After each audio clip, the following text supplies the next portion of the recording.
Welcome back to another tutorial for the Crimson Desert game. In this video, I'm going to show you how you can enable the adaptive trigger feature.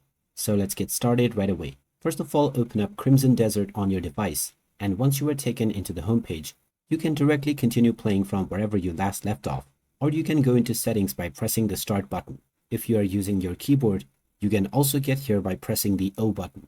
Now, from the settings page, navigate into the input section, and here within input, if you go all the way down, you can find the adaptive trigger settings. By default, this is turned off.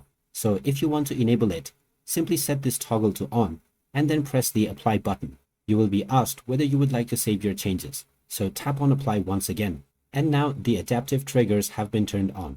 You can now continue to play your game with your adaptive trigger setting.